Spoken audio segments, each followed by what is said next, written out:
ekintu kyekola kisi kisaanikire eno gye bayita legitia. Ate okola ki wano ku kisaawe? Nze mperekedde bagenda. Togenda? Weewulira otya nga togenda? Busungu ate kati nyinza okuwulira amasanyo ate nga gotwala.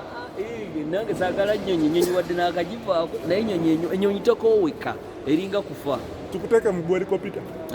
Gogawoogana.